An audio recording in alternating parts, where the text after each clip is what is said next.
Okay, we are getting started and welcome everyone. My name is Raja Khouri. I'm the CEO of Khouri Conversations and I welcome you all to today's webinar titled Peace or Justice, the Limits and Opportunities for Peacemaking in Israel-Palestine. As usual, we will start with a land acknowledgement. We acknowledge that we are on indigenous land and territories known and unknown. We respect indigenous peoples as the original stewards of this land and the enduring relationship that exists between indigenous peoples and their traditional territories. As settlers and immigrants, we recognize that we have an active role in reconciliation. I'd like to start by thanking the Ottawa Forum on Israel-Palestine for sponsoring our Zoom platform today. I'd also like to thank my colleague Judy Tillich, who introduced me to Gregory Khalil and Telos about a couple of years ago, I'd say. And if it hadn't been for that introduction, we wouldn't be here today. So thank you, Greg, and thank you, Jeff, for being with us today, making the time to have this important conversation.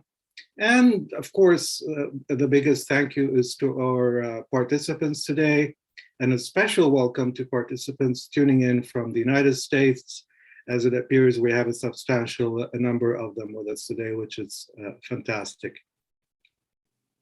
To those who are with us for the first time, just a quick note that Khouri Conversations are dialogical in nature. They're not debates. We're not looking for winners and losers. We're looking for insight and understanding. And you'll be happy to know that most of our conversation end without any casualties. Now, today we're talking about peacemaking in the Israel-Palestine context. There are many groups engaged in peacemaking in Israel-Palestine, most of them on the ground over there, some of them here in North America. What are they doing? Are they making any difference? Are they moving the needle? Or is it just all feel good, as some people claim? So to understand the subject better, we have with us the co-founder and CEO of Telos, Gregory Khalil. And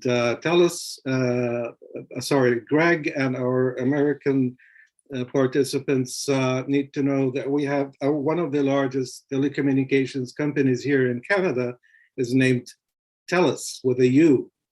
So every time I pronounce Telos, I overemphasize the O to make sure that I'm not talking about Telos. Now, the format today is simple. We keep these conversations within an hour so that we can have a focused conversation.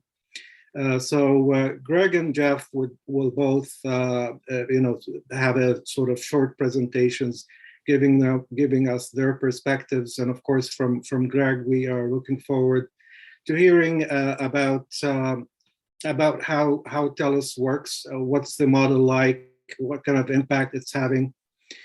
So we'll have short presentations, and then the three of us will have a little conversation between us. And then, of course, we will open the floor for questions, and everyone will be able to weigh in and ask their questions, and we'll try and get as many of them as possible. This session is being recorded so that we will be able to post this webinar on the website following the conversation today. Gregory Khalil, or in Arabic it's Khalil, is the co-founder and president of Telos, a Washington, D.C. based nonprofit that equips American leaders and their communities to better engage in seemingly intractable conflict. Much of Telos' work has centered on the role of faith leaders, with an emphasis on evangelical Christians, as well as culture shapers in America's relationship to Israel-Palestine and the broader Middle East. Before founding Telos, Greg was a legal and communications advisor to Palestinian leaders on peace negotiations with Israel.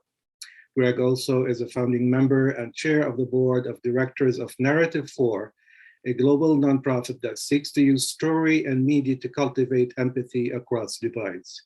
He has lectured internationally, and his writing has appeared in the New York Times, among many other publications. Greg is an adjunct professor at Columbia University's Graduate School of Journalism, where he often co-teaches covering religion. He's also a former affiliate fellow of Harvard's Religion, Conflict, and Peace Initiative. Greg is a graduate of the University of California, Los Angeles, and a Yale Law School, and Yale Law School. He currently is based in New York City. Now, our other panelist, Dr. Jeffrey Wilkinson, is an American Jew living in Canada and works actively in the Jewish community, specifically around Israel and Palestine issues. He frequently speaks at synagogues and Jewish community organizations on trauma and its relationship to the debate around the conflict in the diaspora. Jeff holds a master's degree and a doctorate in education, focusing primarily on the psychosocial impacts of trauma related to the Israeli-Palestinian struggle.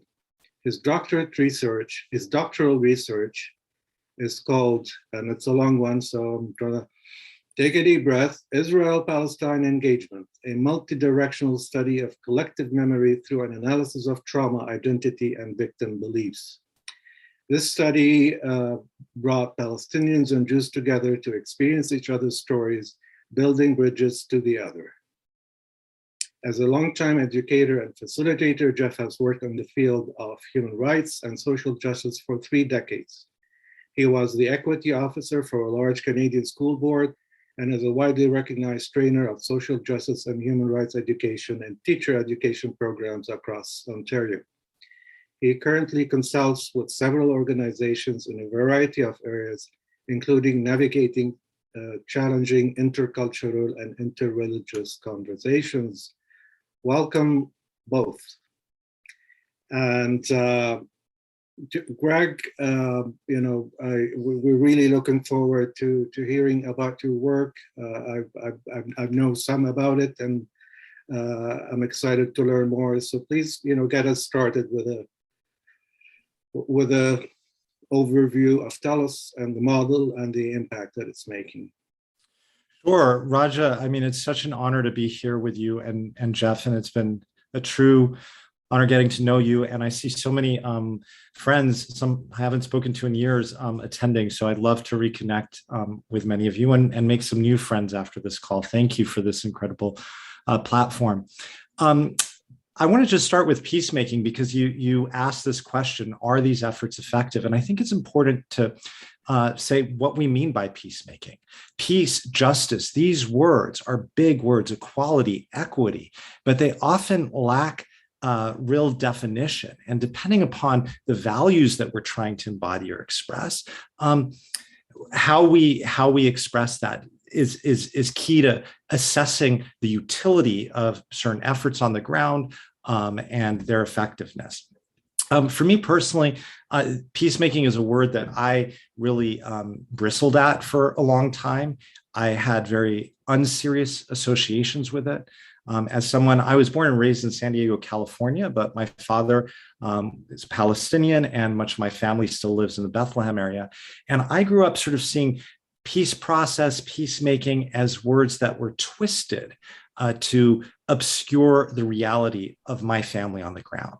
And so there was something in that always felt a little off, even though I had that internal tension that, like everyone, we yearned for something which embodied and brought around peace, not just for myself, but for everyone. I think, I don't want to ramble too much here, but I can't help but recall the quote of Dr. Martin Luther King Jr., saying that, peace and justice are intertwined. Peace is not the absence of tension, but the presence of justice. And I see a question in the Q&A which gets specifically to this point, that you can't really have one without the other. Telos, for me, was an outgrowth of my work. I see one of my former colleagues, Gabriel Khalil, who's in Canada, from the Negotiation Support Unit. So I spent some time in a capacity advising Palestinian leaders on negotiations. And that's a more traditional top-down approach to peacemaking, if you will. But coming from an American perspective, I'd always recognized that Israel-Palestine was much more than just Israelis and Palestinians. There were a lot of other actors involved, and primarily America. We set sort of the boundaries in which the world engages this place. And my analysis, which I know is debatable, is that there would not be sort of the level of conflict that we have today. It wouldn't exist in its current form were it not for American policy and engagement there. And so how does America engage? Unlike most foreign policy issues, Israel-Palestine, at least in the American context, and I suspect in the Canadian context as well, functions less like a foreign policy issue and more like a domestic issue. What do I mean by that? So think North Korea's nuclear weapons. For example, classic foreign policy issue. We don't have church picnics around North Korea's nuclear weapons, but Israel is very deeply embedded into our culture. And so for domestic issues, culture is upstream from politics. Understanding that is critical to understanding our conception, or our piece rather, of peacemaking here. And our engagement has really been about America's in relationship to Israel-Palestine, viewing it as problematic to begin with. So we have this either or lens that you're pro-Israel, anti-Palestinian, or vice versa, instead of engaging through a lens that really centers fundamental human rights and imagining what that lens could look like, and realizing that our engagement here, the politics and the policy, which we see as broken, has this culture upstream from it. And in our case, a lot of what shapes culture in America comes back to faith communities.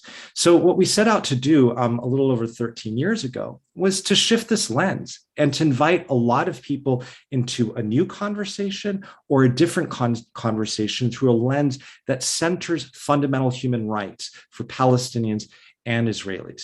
That's a big charge, but we have to shift the culture to shift the politics. And we saw huge opportunity among faith communities. I come from a Palestinian Christian background, for example. I'm happy to say more about that. But in short, a lot of our process has not been about bringing Israelis and Palestinians together to sit down and break bread. And although I don't mean to be so dismissive about some of those efforts, I think some of these have been harmful, but it's also necessary to actually move the process forward and to address fundamental human rights issues on the ground. But our focus has specifically, Raja, been on how Americans engage and creating these new constituencies. So we have a three-step process. The first is immerse, second is train, and third is act. Immersion comes with allowing Americans from particular constituencies, including evangelical Christians, conservatives, philanthropists, culture shapers, to really engage and wrestle with the realities on the ground. We can throw out another big word, reconciliation. The first step to reconciliation has nothing with sitting down to do with sitting down and getting to see other people as human, although I don't want to be too dismissive of that either. I think the first step to reconciliation is recognizing that there's a problem. Many people in positions of privilege and power don't even see that there's an urgent justice issue to be dealt with to begin with. So immerse, which we often do through these trips in normal times, allows people to really engage the reality on the ground. And that's fundamental, so that people not just only see the reality, but they see their connection to it and biases that they may have had against one people group or another, and walk away feeling not just this profound sense of trauma, because it is traumatic when you actually engage the reality on Israel-Palestine, but a sense of almost joyous implication, responsibility that, oh, I have a role to play here. I can't turn away from this. And so that first step of immerse is critical on that path to movement building and what I would call peacemaking. The other steps, train and act, are like, well, what do you do with it? What do you do once you see that you're connected to an issue like this? Now that I've been in a refugee camp in Bethlehem, for example, and I've seen this connection to Western policy, and I want to contribute to a process of working towards a reality in which all Palestinians and Israelis know freedom, dignity, security, all of these fundamental rights in equal measure. Well, how do we develop the skill set and the knowledge to be able to engage that ethically? So we have a variety of programs related to that, that, to be perfectly honest, are less refined than our Immerse model. And then finally, ACT, really, how do you organize new constituencies into new coalitions, which can not just shape culture, but ultimately politics, which is the rotten fruit of a flawed cultural understanding of particular conflict.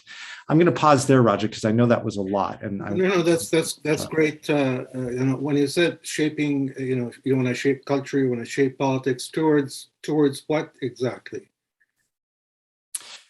Well, that's a great question, and that's complex within Israel-Palestine.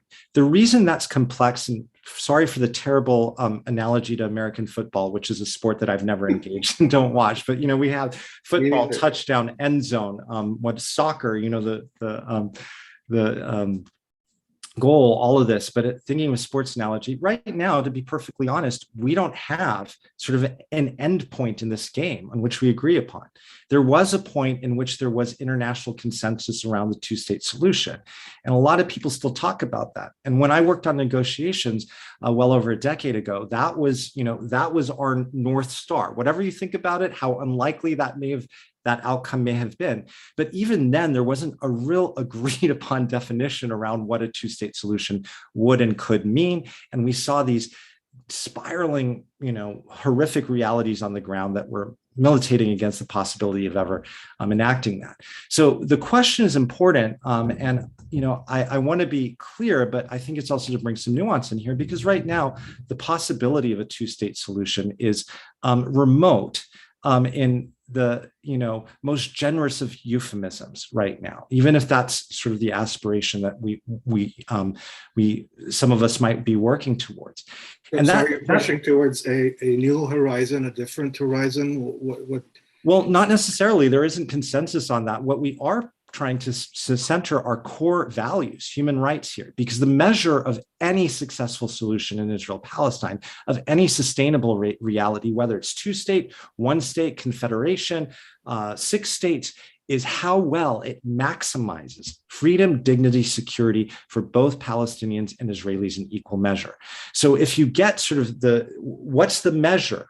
If we get consensus on that measure, that enables a conversation for around whatever new policy consensus may emerge, whether it's a return to two-state solution or much more likely some other formulation that emerges in the coming years.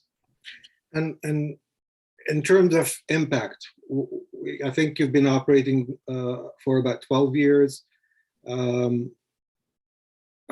Have you seen the needle move? What impact have you achieved? Yeah, no, that's a tough question, because sometimes this work, it feels exactly. Like, what are we doing, here, and are we actually having impact? I'd like to think, that we're having a lot of impact. I can look at poll numbers, for example. One of our key constituencies has been young evangelicals, and we've seen historic shift on young evangelicals in Israel, in America, over the last few years.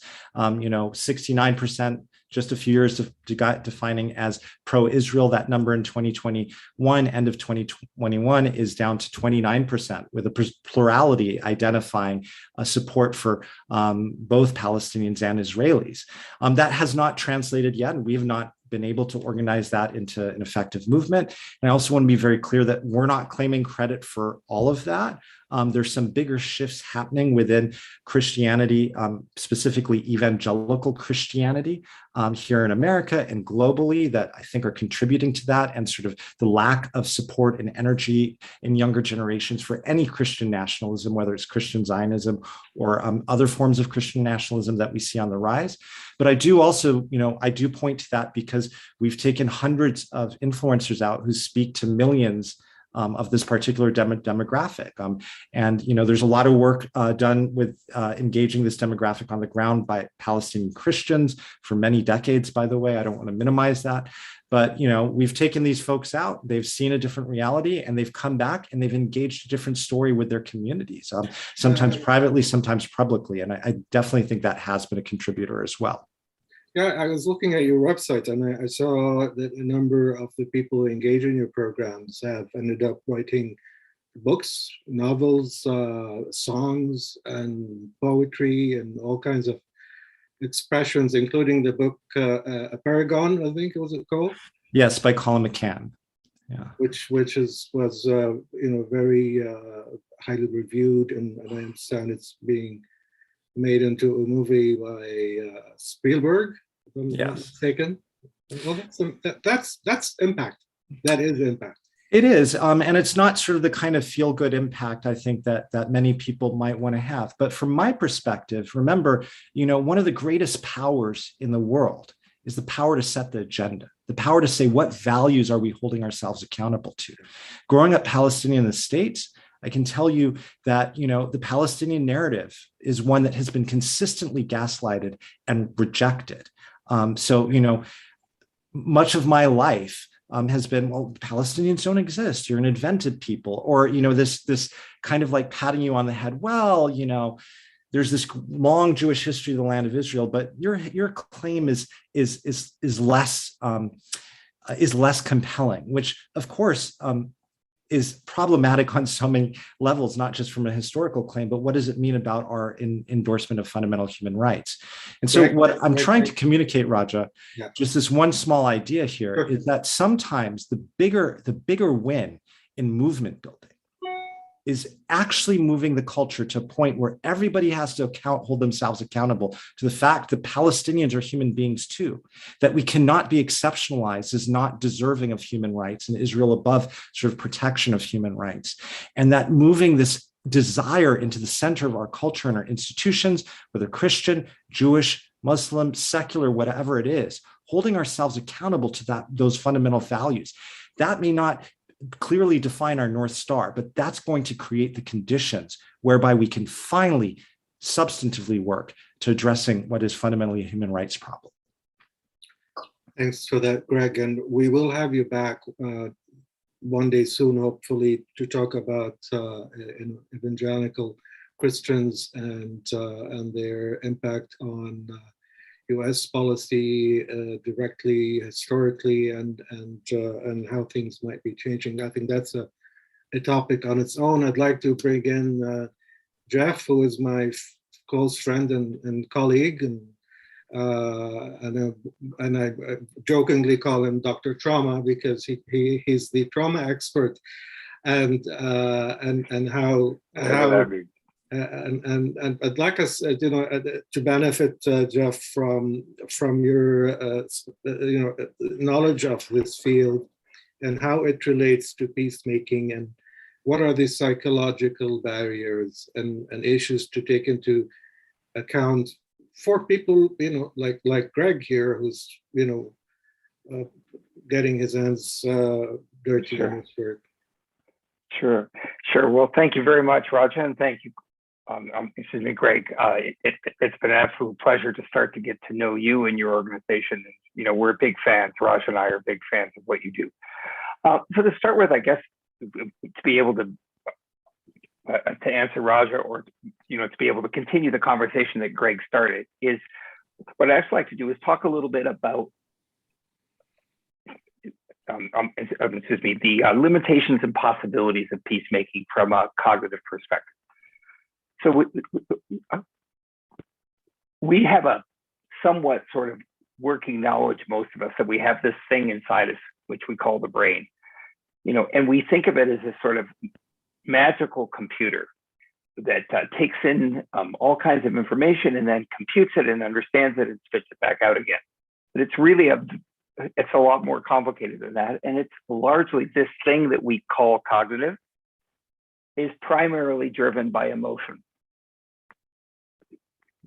So what actually is primal. So like when we talk about the brain, we need to kind of get the idea that when we're actually processing information that we think we're doing through a logical filter, what we're usually doing is we're actually processing it through an emotional filter, through a historical memory filter.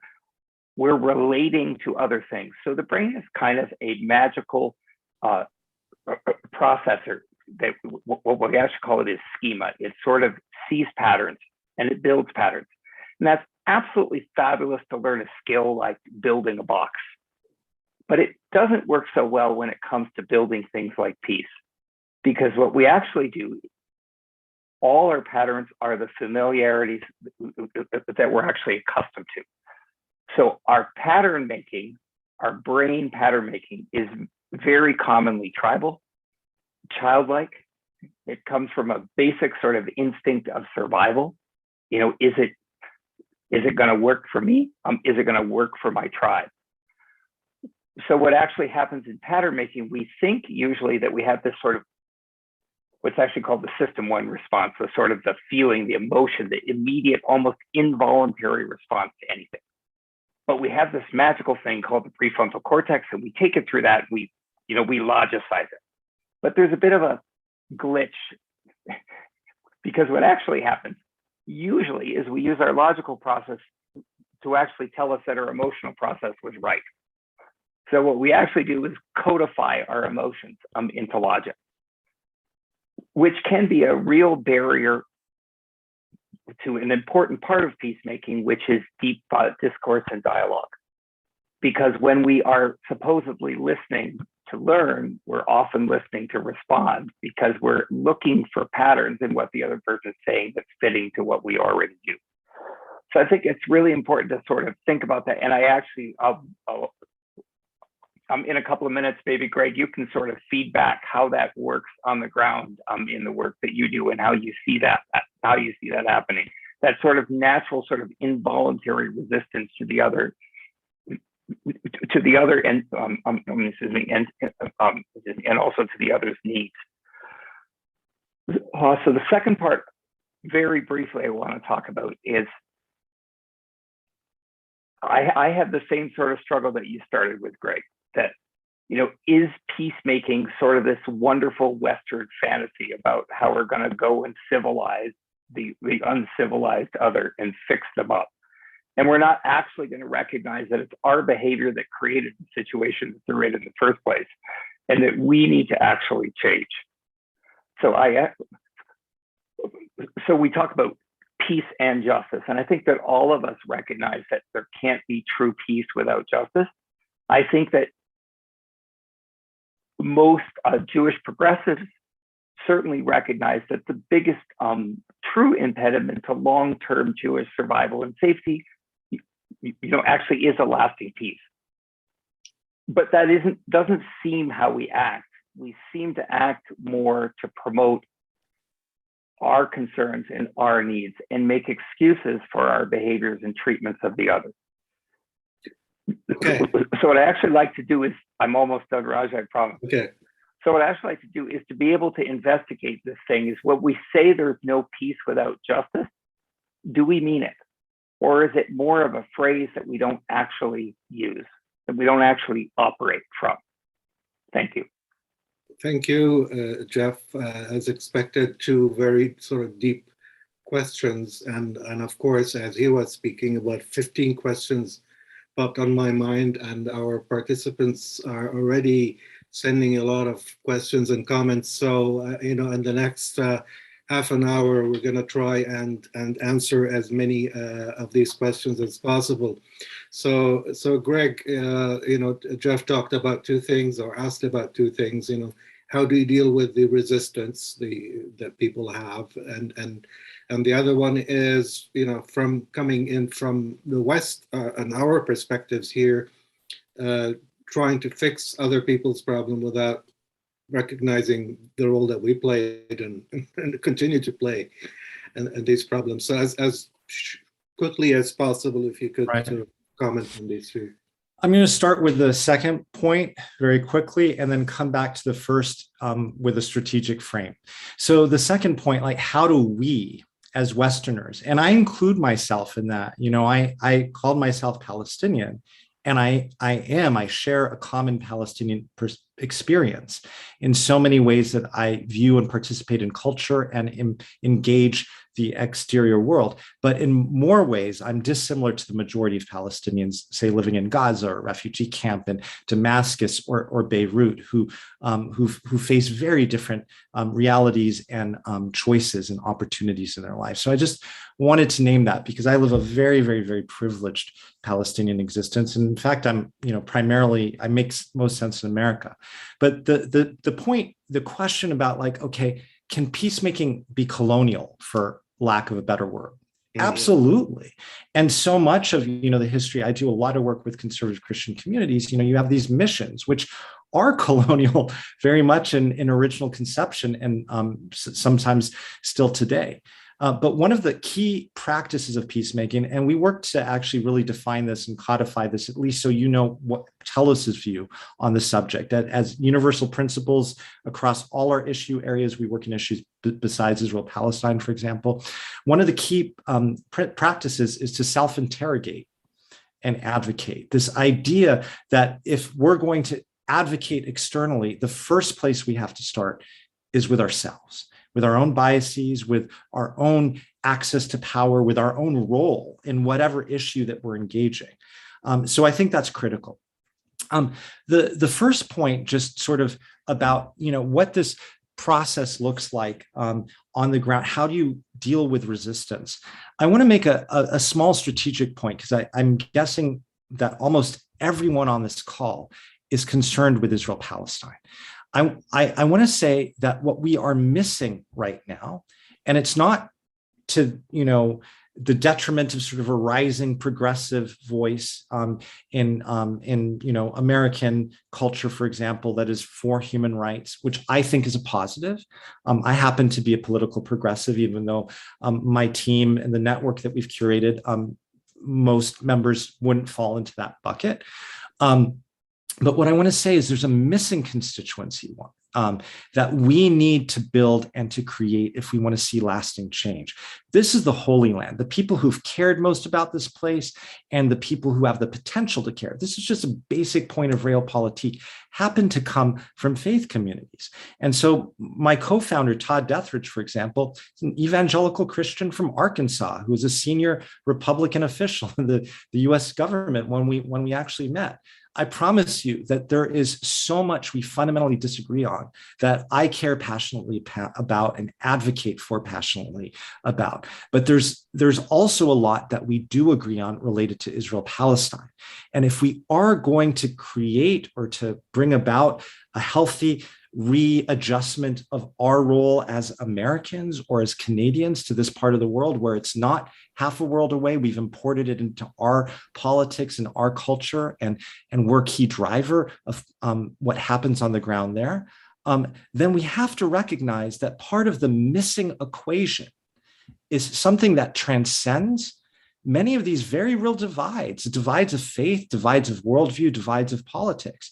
And if we want to create a new sort of container that can actually fully see Israelis and Palestinians as complete human beings and readjust how we and our governments and our institutions, NGOs, faith institutions engage this part of the world, we have to be willing to engage people who are different than us, who, like Todd and I, can nevertheless agree on the fundamental right point that we want Israelis and Palestinians to one day know mutual flourishing, equality, the kind of reality that they don't know today. Now, how you deal with that resistance, Raja, is often, it feels very loosey-goosey, but it's important to name very briefly. It comes from these shared experiences. I think that's the gold standard. Once, when we take a group of evangelicals, for example, over to Israel-Palestine and allow them to enter very deeply into reality and a conversation that most thought they knew, but didn't, and to come away feeling a deep sense of implication, meaning responsibility, that, oh, wow, I missed how I was negatively involved. I missed these biases. I missed how my church or my community had been speaking about this place and completely, maybe sort of A philo-Semitic, this is not the case for all, even it's a very broad category. I don't want to reduce it, but philo-Semitism, this idea of exceptionalizing the Jewish people in problematic ways, and anti-Semitism as well. Philo-Semitism can be anti-Semitic, or with Palestinians, completely disregarded them and just saw them as these anti-peace agitators, not these human beings living in an impossible reality that is authored in part by my community. That sense of implication and feeling it, not thinking it, is critical. The win, again, sometimes having been in this space for so many years, we try to make everything about sort of educating people at an intellectual level. But as you said, Jeff, so eloquently, we as human beings are social beings before we're rational beings. And policy and diplomacy are absolutely essential parts of peacemaking. And this cannot happen with a reorganization of the resources of government and major institutions. That's sort of, the end game that will be there. But without sort of creating the opportunity for people to think and feel differently, we're never going to get to a game, policy or political game that can actually result in something sustainable and just. Okay, thanks. Yeah, would I be able to hop in? Roger, do you want to say something first? You can. I'm going to ask you a question, Jeff, and you can incorporate your response in it. You got it. And then I'd like Greg to also answer the same question, and that's the last question from me. We will go to the audience after this. Many Palestinians would sort of look at you when you talk about peace, and they'd say that we need to make peace, and they'll say, well, what are you talking to me for? I'm under occupation. I'm oppressed. How about you get them to take their boots off my neck first, and then we can talk about peace.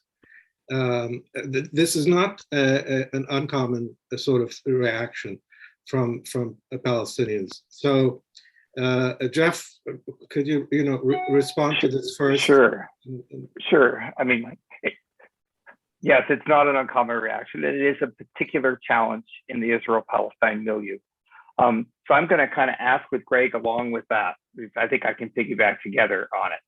So I think I've kind of strategized that there's two prongs of peace building that we work on, and they're not mutually mutually exclusive. One we'll call a moral reckoning. So this aha moment when you realize that you can't live with the position that you've held for a very long time. So you were talking about that happens in conversation. When you see something, learn something, listen to something you didn't know, and you go, oh my gosh, I have benefited, I have done things, and I haven't thought about how it affected someone else. But that's the first part. The other part you actually talk a little bit about in your policies and practices, which is what Telos calls a mutual flourishing, which has an element of self-interest. It says that I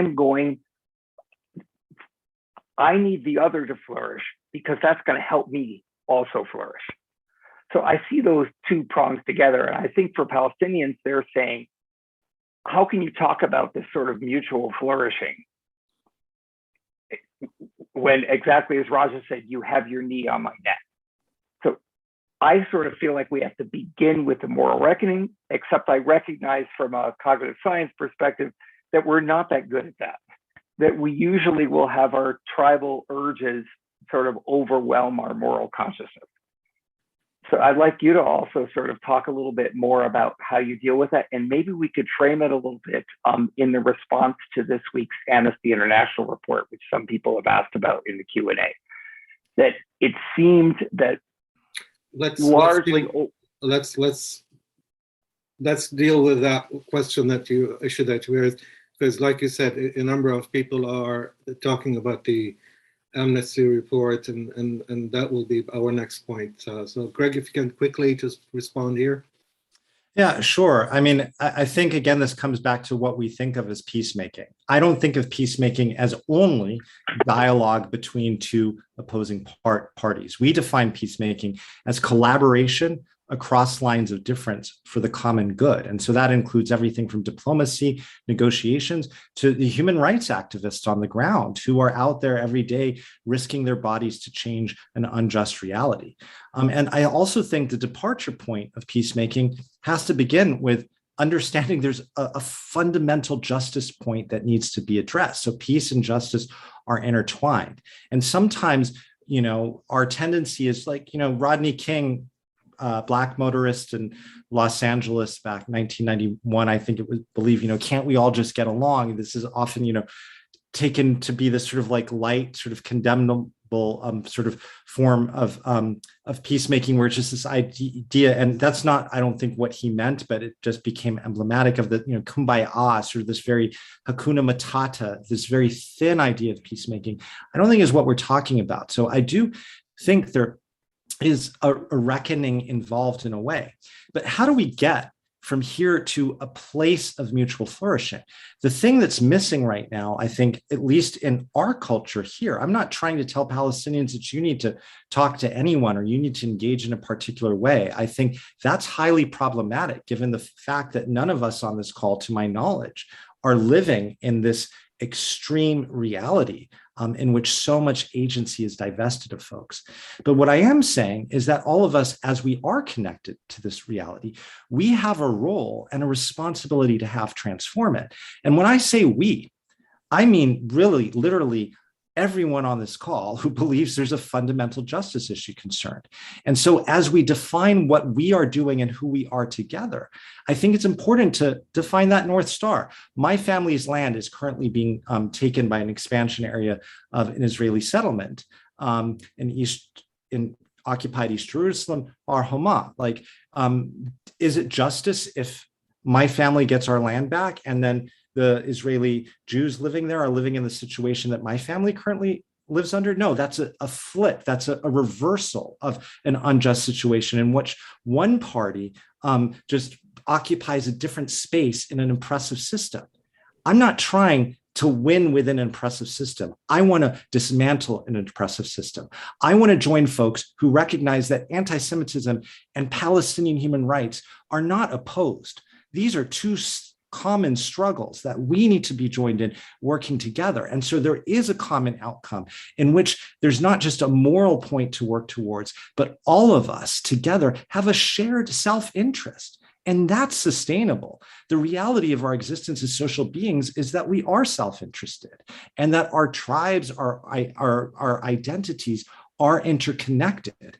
And so I think it's important to name a reality which we currently don't have, it may be aspirational, that can allow us to gather as much energy from as many people as possible who are willing to do the hard, deep internal work of a robust form of peacemaking so that we can go out there and advocate for true justice, for mutual flourishing for both Israelis and Palestinians, and not have it sound like a beauty pageant answer, but something that's really consequential. Thank you, Greg. And not surprisingly, the issue of apartheid and the Amnesty International recent report about apartheid in Israel, and of course Human Rights Watch before that, and B'Tselem before that. A number of people are raising this and how it plays into this sort of complex equation of peacemaking. Someone commented when we were talking about our role in the West. Someone commented that by pretty much ignoring these reports, the West is inflicting harm and is not helping the sort of creation of peace. So I'd like to let's hear from Jeff and first, and then Greg on this particular issue. Sure. The reason I brought it up, is because I think it's a wonderful example of how we get lost in our self-interest. So you and I had a conversation recently, Raja, when I was saying that I was almost embarrassed, that I was shocked that there was this, sort of ubiquitous response, from all across our political divides in the US, all rejecting the Amnesty International report. And you said to me that I should be surprised, because that isn't how we're supposed to function. How we're actually supposed to function is someone's going to show us something, we're going to say, I need to think about that. Even if it might be against my self-interest, I need to think about that, because these guys aren't idiots. They aren't making it up. So I think for me, it was this really powerful example of how we retreat so quickly, into our positions, that something feels threatening, something feels like it's encroaching. This idea of apartheid is a threatening word. It's going to undo or unmanage Israel. It's going to make them, a pariah state. And I can't have that. So instead of stopping, slowing down, using the slow brain process and say, wait a second, this is about human rights. This is not about the A word. And it's not about anti-Semitism. This is about human rights. So thanks, Jeff. But Greg, want to weigh in on this? Yeah, I think there's two lanes of analysis. One is the first lane of does this meet all of the criteria of the international crime of apartheid, which the crime of theft has certain elements, and those elements include, the oppression of a group of people through law and other means, based on their ethnic or racial identity. Greg, if you can focus on whether it's helpful, right? To have these reports come out, and in terms of peacemaking. Sure. So I wanted to just name that up front, because I think that illustrates that's not the conversation that anyone's having right now. Nobody's looking at the report from Beit Salem, from Human Rights Watch, now from Amnesty International, and looking at it on the merits through an international legal framework in which there is a pretty compelling argument to be made that it does constitute the crime of apartheid. Everyone's looking at it through what, Jeff, you identified, sort of this lens of trauma, and this lens of what does this mean? How does this not just self-interest, I'd say. I think it's deeper than that. I think that, many of us— Self-preservation. Well, self-preservation, I can say on the Palestinian side, we often appeal to UN resolutions, for example, although UN resolutions have produced so little for Palestinians over the years, because it's all that we have. We see our land disappearing every day. We see that our stories are not our own, our voices are not our own, our bodies are not our own. Even now in this moment of progressive, advocacy for Palestine, even our liberation is often not our own. We're not allowed to sort of champion that going forward in whatever context we find ourselves in, whether it's in the American context here or on the ground over there. There's always somebody else sort of championing that. And so when you have something like this report come out, rather than the legal analysis, sort of the fact-based intellectual analysis of whether this applies or not, that's part of it. I'm not diminishing that. But there's this emotional response, yes, finally somebody has named what I know to be true. I can finally say that I am right and that I'm suffering. And maybe there will be some recognition for what my family has been screaming about for many, many years and generations. And similarly on the Israeli side, in which I think Israeli Jews and many supporters of a traditional set of pro-Israel positions are look, Israel is getting signaled out again. It's BDS, to bring in another controversial subject, which I think, yes, these anti-Semitism have been instrumentalized and weaponized in certain ways, but it's also true at the same time that there's a particular history within Judaism and within the Jewish experience related to boycotts and related to sort of the exceptionality of denying that Jews are human beings who deserve fundamental rights. And that's not just in the 20th century. Anti-Semitism is a real thing. And so holding these competing truths in tension, the way these things are instrumentalized. So the question of whether it's helpful or not to term, what's happening in Israel-Palestine apartheid is a multi-layered question, because as Jeff, this comes into context. I personally think that I don't think there's one bullet answer to is it helpful or harmful. I'm not evading it, and you'll see I'm not evading, but I think it's both. I think at this particular moment, however, look, Palestinians have been allied with South Africans for decades. They've been saying this. When I worked on the negotiations, for example, I hosted many visitors from South Africa who all used that word to describe what they were experiencing. And this was, well over 15 years ago. And today what I'm suggesting here is that there's a reality on the ground that people need to confront and address. And many Palestinians and supporters of human rights always feel like everything has been a distraction. And so in a sense that, well, maybe labeling apartheid is not the best way, but what has worked to actually turn people's attention to this conversation?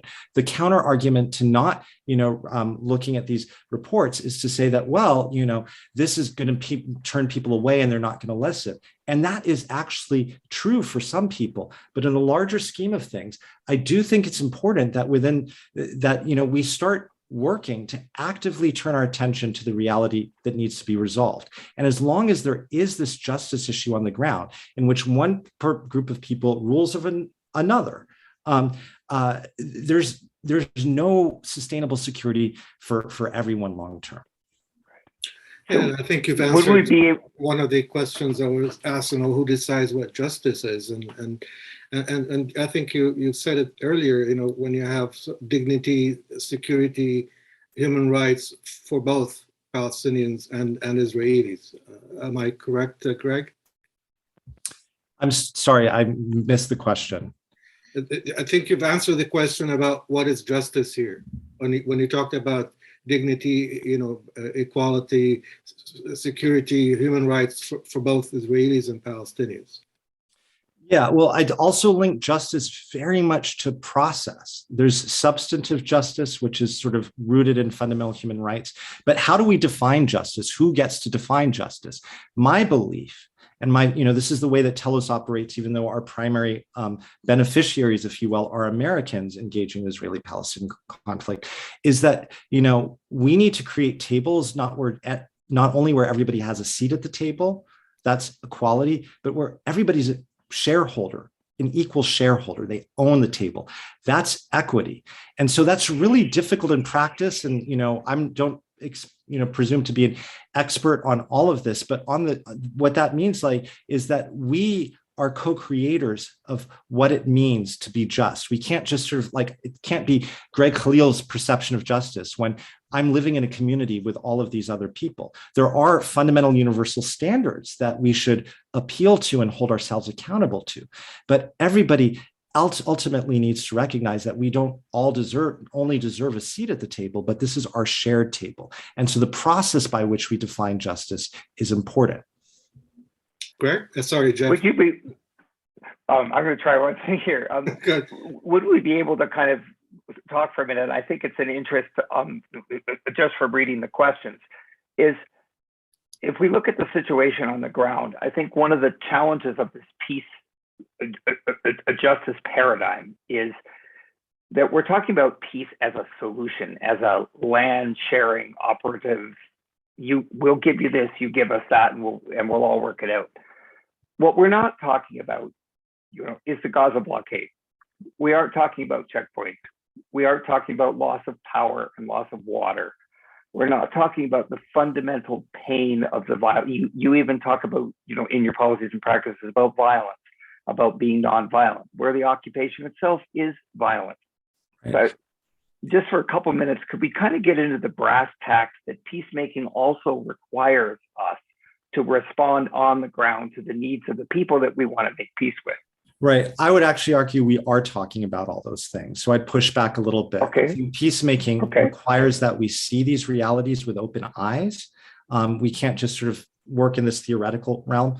One of the huge failures of the peace process that I was a part of was it was completely divorced from the reality and the facts on the ground. And that's for both Israelis and Palestinians, and recognize that a variety of people suffer in different ways, even though the occupation, this two-tiered system, whether you want to call it apartheid or not, seems to be doing pretty well for the long haul right now. It doesn't seem to be going anywhere anytime soon. But that brass tacks, Jeff, I think is important to recognize that peacemaking is not just dialogue groups. It's not sitting down and getting to know each other, particularly when there's a differential in power. Peacemaking is seeing the differential in power and our responsibility for how we might transform that, how we might point towards a different reality and use our status, our resources, our bodies, our intellects, our position to help be part of a process that's transformative ultimately for everyone. Okay. So Jeff, what you're on is I'm sorry, Jeff. There's 4 minutes left, and I'd like to take one more question. A couple of people asked about shouldn't we be working with children before they become sort of corrupted by their tribes or their emotions and traumas and all of those things? Thoughts on that? Oh, yeah. Quickly, yes, absolutely. Second, 2 more small points. One, I think that one of the big failures of peace process and activism on Israel-Palestine has been our short-sightedness. So we've always seen things like this moment is the most important 6 months in the history of Israel-Palestine. And so we're just focused right now on what makes sense right now. And the tyranny of the urgent is so eviscerating in that it means that, if you're on the ground, you're forced into the tyranny of the urgent because you just have to deal with so much just to, sustain yourself and your family, right? But for those of us outside of it, it means that we're not being strategic and we're not thinking critically how we invest into future generations, how we create strategies that don't have a 6-month horizon, but a 12-year horizon. That's what's going to transform this thing. And I guarantee you, for those that the system is working, they've been strategic from the very beginning. Yeah, they focus on what makes sense today. That's what politics is like, let's, take as much as you can when you can. But they've got a long-term orientation that has been highly strategic, which folks on the left or folks working for fundamental human rights, for whatever reason, I'm not saying it to shame, have not been. And third, just as we should work with children, I can tell you through my work, I have seen countless people of all ages undergo radical and profound transformations. Yes, you get more bang for your buck in a long-term strategy by working with children and young people, but don't just discount the people around you. Don't discount yourself. If you're listening to this and something makes you uncomfortable in what I'm saying right now, ask yourself why, and really sort of what's triggering you in this? What makes you feel so uncomfortable? We all recognize, including myself, that something is fundamentally flawed here. And the reason we're on this call is because we care. We want to make it right. We all recognize too that we love our families and our culture most. That's natural. That's human. We're tribal social creatures at the end of the day, but that we're not going to have what we really want if our neighbor is denied what we would want for ourselves. That's a fundamental, that's mutual flourishing. It's like, how can I deny for my neighbor, for my Jewish neighbor, what I deem essential for myself? Thank you, Greg. Jeff, 60 seconds. 60 seconds. That's awesome. So no, I can do it. It's fine. So Greg, just to kind of capture that final sense of it. I have a dream, not that we stop tribalism, but that we expand what our tribe is, that we widen our circle. And I see peace building as widening the circle, as bringing in those who are currently excluded from our viewpoint, from our experience, from our life. So I do see peacemaking as a very, very hopeful process. I think the part that sometimes drags some of us down is that we get mired in what if this happens, what's going to happen to us? And if we are truly a tribe together, then what happens to the other is happening to us. And that's my hope and claim for this conversation. Thank you, Jeff. Thank you, Greg. You were both excellent. I'm getting a lot of feedback on this conversation. People have loved it and thought it brought a lot of thinking in their minds about these issues. Before we let you go, I'd like to just remind you that our next webinar is on March 15. where we will look at how international law views Palestinian refugees and the purpose of and controversy over UNRWA, the UN agency assigned to look after Palestinian refugees. Our guest will be author and international expert and former UNRWA official, Professor Ardi Imses. So we will see you on the 15th of March, same time, 5:30, and it is also Tuesday. It's becoming a tradition. Have a wonderful night, everyone. Thank you all for participating, and keep the faith.